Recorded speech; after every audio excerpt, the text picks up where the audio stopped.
అందరికీ నమస్తే. మన సబ్స్క్రైబర్ ఒకరు ఇలా అడుగుతున్నారు. నా జీవితం ఇప్పుడు ఒక మలుపులో నిలిచిపోయినట్లుంది. 2025 డిఎస్సిలో 79.24 మార్కులు సాధించాను. నాది ప్రకాశం జిల్లా. ఇది చిన్న విషయం కాదు. కానీ నా లక్ష్యం దృష్ట్యా ఇది సరిపోలేదు అనే బాధ, ఆవేదన మనసులో ఉంది. ఇంట్లో వాళ్ళు డిఎస్సి ఆలస్యం అవుతుంది, ఇతర కాంపిటేటివ్ ఎగ్జామ్స్కి ప్రయత్నించు అంటున్నారు. వారి మాటల్లో ప్రేమ ఉంది, భవిష్యత్తుపై ఆందోళన ఉంది. కానీ నా మనసు మాత్రం ఒకటే అడుగుతుంది, నేను నిజంగా ఏం కావాలని అనుకుంటున్నాను? ఈ పరిస్థితిలో చాలామందిలాగా నేను కన్ఫ్యూజ్లో పడిపోయాను. ఒక దారిలో నడవాలంటే మరో దారిని వదులుకోవాల్సిందే. కానీ అసలు నిజం ఏమిటంటే, ఏ దారినైనా ఎంచుకున్నా పూర్తి నిబద్ధతతో ముందుకు వెళ్ళాలి. ఇప్పుడు ఒక విషయం స్పష్టంగా అర్థం చేసుకోవాలి. కోచింగ్ తీసుకోవడం తప్పు కాదు, కానీ కోచింగ్ తీసుకోవడం కంటే ముఖ్యం మన లక్ష్యం క్లియర్గా ఉండడం. మీరు అన్ని కాంపిటేటివ్ ఎగ్జామ్స్ కోసం కోచింగ్ తీసుకుంటే అది ఒక బ్యాకప్ ప్లాన్ అవుతుంది. కానీ మనసులో డిఎస్సి గురించే ఉంటే ఫోకస్ విడిపోతుంది. ఇలా మీరే ఒక ప్రశ్న అడగండి, నేను నిజంగా డిఎస్సి గురించే ఫుల్ ఫోకస్తో మరోసారి ప్రయత్నించాలని అనుకుంటున్నానా? అంటే మీకు సమాధానం అవును అయితే అదే దారిలో ధైర్యంగా నడవండి.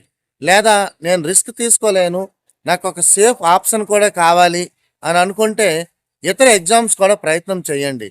జీవితంలో వాటమి అనేది ఫైనల్ కాదు, అది ఒక ఫీడ్బ్యాక్ మాత్రమే. 79.24 అంటే మీరు చాలా దగ్గరకు వచ్చారు అన్నమాట. ఇంకొంచెం కష్టపడ్డా మీరు సాధించగలరు. కానీ అదే సమయంలో సమయాన్ని వృధా చేయకుండా మీ పరిస్థితిని బట్టి స్మార్ట్ డెసిషన్ తీసుకోవాలి. మోటివేషన్ అంటే ఎప్పుడు బయట నుంచి రాదు, అది మన లోపల నుంచే రావాలి. మీరు ఎందుకు ఈ ఫీల్డ్ ఎంచుకున్నారో గుర్తు చేసుకోండి. మీ కుటుంబం, మీ కలలు, మీ లక్ష్యం, ఇవే మీకు నిజమైన ప్రేరణ. చివరిగా ఒక మాట, ఒకే దారిలో నడిచినా లేదా రెండు దారులు చూసినా గెలుపు మాత్రం మీ పట్టుదల మీదే ఆధారపడి ఉంటుంది. ధైర్యంగా ముందుకు సాగండి, మీరు ఖచ్చితంగా గెలుస్తారు. ఆంధ్రప్రదేశ్లో ఉపాధ్యాయ నియామకాల్లో ముఖ్యమైన ప్రక్రియ అయిన డిఎస్సి పరీక్షకు ప్రతి సంవత్సరం లక్షలాది మంది అభ్యర్థులు సిద్ధమవుతూ ఉంటారు. 2026 డిఎస్సి నేపథ్యంలో ముఖ్యంగా ఒక అంశం ఎక్కువగా చర్చకు దారితీస్తుంది: వయో పరిమితి పెంపు. ప్రస్తుతం ఏపీ డిఎస్సి కోసం సాధారణంగా వయో పరిమితి 18 నుంచి 44 సంవత్సరాల మధ్యగా నిర్ణయించబడింది. అయితే రిజర్వేషన్ కేటగిరీలకు కొంత సడలింపు కూడా ఉంది. ఎస్సీ ఎస్టీ బీసీలకు 49 సంవత్సరాలు, దివ్యాంగులకు 54 సంవత్సరాల వరకు అవకాశం ఉంటుంది. చాలామంది అభ్యర్థులు గత కొన్ని సంవత్సరాలుగా డిఎస్సి నోటిఫికేషన్లు ఆలస్యంగా రావడం వల్ల తమ వయసు పరిమితిని దాటిపోయారు. ముఖ్యంగా డిఎస్సి లేట్ కావడం, కోవిడ్ కాలంలో అవకాశాలు తగ్గడం, ఇతర పరీక్షలపై దృష్టి పెట్టడం, ఈ కారణాల వల్ల చాలామంది ఉన్న ఒక్క అవకాశం కూడా లేకుండా పోయింది అనేటటువంటి బాధలో ఉన్నారు. ప్రభుత్వం 2025 డిఎస్సిలో ఒక ముఖ్యమైన నిర్ణయం తీసుకుంది. వయో పరిమితిని 42 నుంచి 44 సంవత్సరాలకు పెంచింది. ఇది చాలామందికి ఉపశమనం ఇచ్చినప్పటికీ వన్ టైం మెజర్గా అమలు చేశారు.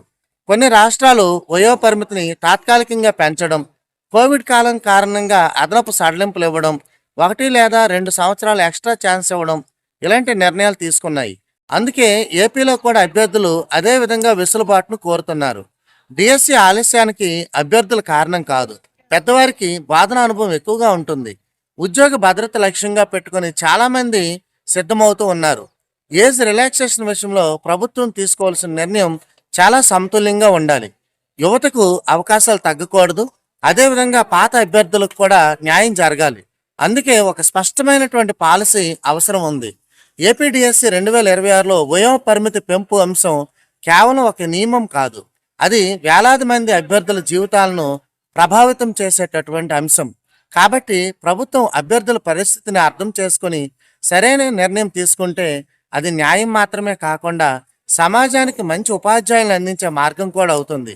ఒక్క అవకాశం ఇచ్చినా జీవితాలు మారిపోతాయి అనేది డిఎస్సి అభ్యర్థుల యొక్క ఆకాంక్ష. ఒక ముఖ్యమైన విషయం గుర్తుంచుకోవాలి, ప్రభుత్వం చిన్న సంఖ్యలో పోస్టులతో నోటిఫికేషన్ ఇవ్వడం చాలా అరుదు. ఎందుకంటే డిఎస్సి అంటే కేవలం పరీక్ష కాదు, అది లక్షలాది అభ్యర్థుల ఆశలు, భవిష్యత్తు, కుటుంబాల నమ్మకం. అలాంటి సందర్భంలో తక్కువ పోస్టులతో నోటిఫికేషన్ ఇస్తే అభ్యర్థుల్లో నిరాశ పెరుగుతుంది, ప్రభుత్వంపై నమ్మకం తగ్గుతుంది. అందుకే సాధారణంగా ప్రభుత్వం అవసరాన్ని బట్టి గణనీయమైన పోస్టులతోనే నోటిఫికేషన్ విడుదల చేస్తుంది. ఇప్పుడు మనం చేయాల్సింది ఒక్కటే, నోటిఫికేషన్ ఎప్పుడు వస్తుందని ఆలోచిస్తూ టైం వేస్ట్ చేయడం కాదు. నోటిఫికేషన్ వచ్చిన రోజుకే నేను రెడీగా ఉంటానా అని మనల్ని మనం ప్రశ్నించుకోవాలి. ఇది పోటీ పరీక్ష. ఇక్కడ గెలిచేది ఎక్కువ చదివినవాడు కాదు, సరైన ప్లాన్తో, క్రమశిక్షణతో, పట్టుదలతో చదివినవాడు. మీ భయం సహజం, మీ టెన్షన్ నిజమే, కానీ మీ ఆశ ఇంకా బలంగా ఉండాలి. ప్రతిరోజు కొంచెం చదివినా సరే కాన్స్టెన్సీ అనేది చాలా ముఖ్యం. ఒకరోజు 10 గంటలు చదివి మరో 3 రోజులు చదవకపోవడం కంటే రోజు 4 గంటలు క్రమంగా చదవడం చాలా మంచిది. మీకు ఒక చిన్న సూత్రం, prepare like notification is tomorrow, believe like selection is yours. DSC మీకు ఒక పెద్ద అవకాశం. ఆ అవకాశాన్ని వదులుకోవడం మీ చేతుల్లోనే ఉంది, దాన్ని సాధించడం కూడా మీ చేతుల్లోనే ఉంది. కాబట్టి ఇప్పటి నుంచే మీ ప్రయాణం స్టార్ట్ చేయండి. ఒకరోజు మీరు కూడా సెలెక్టెడ్ క్యాండిడేట్ గా నిలబడతారు. ఏపీ డిఎస్సి కోసం ఎదురు చూస్తున్న ప్రతి అభ్యర్థి మనసులో ఒకే ప్రశ్న, ఎప్పుడు నోటిఫికేషన్ వస్తుంది? కానీ అదే సమయంలో మరో ముఖ్యమైన విషయం మనం ఆలోచించాలి, ఎన్ని పోస్టులతో నోటిఫికేషన్ వస్తుంది? ఒకవేళ 2555 పోస్టులతో నోటిఫికేషన్ విడుదలైతే నిజంగా అభ్యర్థులు సంతోషపడతారా? మొదటి క్షణంలో కొంతమంది ఆనందపడవచ్చు, కానీ లోతుగా ఆలోచిస్తే అది నిజమైన సంతృప్తినివ్వదు. ఎందుకంటే వేలాది మంది అభ్యర్థులు సంవత్సరాలుగా కష్టపడుతున్నారు. వారి ఆశలు, వారి కలలు అన్నీ ఒకే పరీక్ష మీద ఆధారపడి ఉన్నాయి. అలాంటి సమయంలో తక్కువ పోస్టులు ఉంటే పోటీ మరింత తీవ్రమవుతుంది. ఫలితంగా చాలా మంది నిరాశ చెందే అవకాశం ఉంది. ప్రభుత్వం కూడా ఈ విషయం బాగా అర్థం చేసుకుంటుంది. తక్కువ పోస్టులతో నోటిఫికేషన్ ఇస్తే అభ్యర్థుల్లో అసంతృప్తి పెరుగుతుంది. ఇది ప్రభుత్వంపై నమ్మకాన్ని తగ్గించే ప్రమాదం ఉంది. అందుకే సాధారణంగా నోటిఫికేషన్ విడుదల సమయానికి పోస్టుల సంఖ్య పెంచే అవకాశం ఎక్కువగా ఉంటుంది. ఇది గతంలో కూడా మనం గమనించిన విషయమే.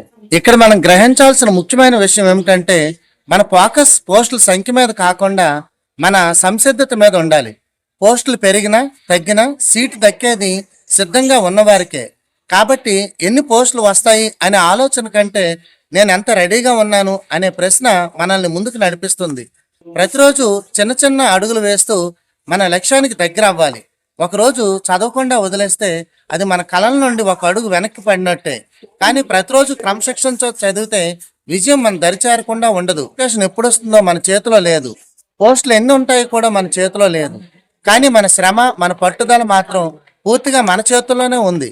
కాబట్టి నోటిఫికేషన్ కోసం ఎదురు చూడకండి, విజయం కోసం సిద్ధం అవ్వండి. నోటిఫికేషన్ వచ్చిన రోజున ఎన్ని పోస్టులు అని కాదు, ఈ పోస్టుల్లో ఒకటి నాదే అని చెప్పే స్థాయికి చేరండి.